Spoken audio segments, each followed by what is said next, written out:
इस कहानी के पीछे का तर्क अगर आप समझ गए तो आपका भी मन काबू हो सकता है।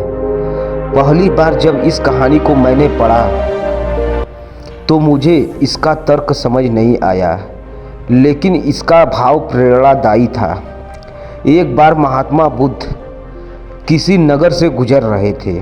बुद्ध की नज़र एक कपड़े के व्यापारी पर पड़ी जो दुखी और हताश दिखाई दे रहा था। बुद्ध चलकर उसके पास गए और पूछा कि भंते तुम उदास इतना क्यों हो? अगर तुम मुझे अपनी चिंता का विषय बताओ तो मैं तुम्हारी कुछ सहायता कर सकता हूँ। कपड़े के व्यापारी ने बुद्ध को प्रणाम किया और उसको अंदर बुलाया। उस व्यापारी ने कहा, जब से मेरी पत्नी की मृत्यु हुई है तब से मेरे घर पर मेरे छोटे बेटे की देखभाल करने वाला कोई नहीं है, इसलिए मैं हमेशा इसको अपने दुकान पर लेकर आ जाता हूँ।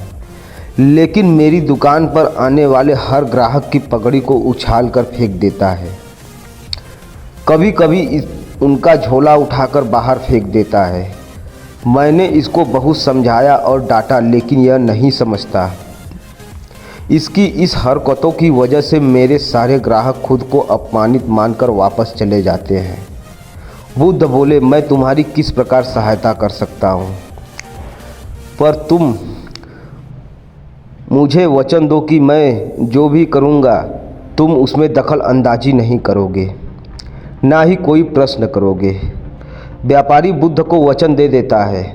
अगले दिन बुद्ध एक पगड़ी पहनकर आते हैं और एक ग्राहक की भांति आकर बैठ जाते हैं। व्यापारी का बेटा आता है और बुद्ध की पगड़ी को उछाल कर फेंक देता है।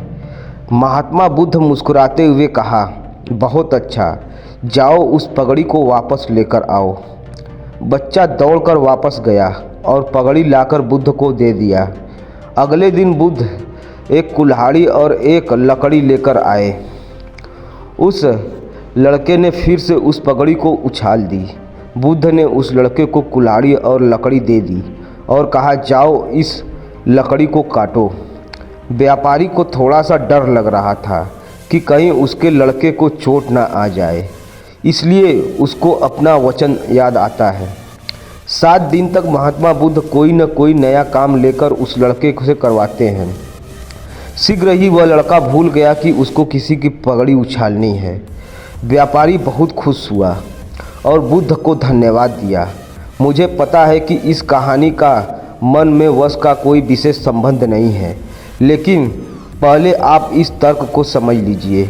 अगर हम अपने मन को अपने हिसाब से काम में नहीं करवाएंगे तो मन अपने हिसाब से ही काम करेगा। मन वश में हो सकता है यदि मन को हम अपने अनुसार चलाएं। मन 2 तरीके के से है।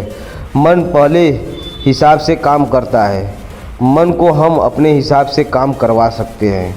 बुद्ध से मिलने से पहले उस लड़के का मन और दिमाग अपने हिसाब से अनियंत्रित रूप से काम कर रहा था, लेकिन बुद्ध ने उस लड़के को अपने अनुसार काम कराया, जिससे उसकी आदत बदल गई।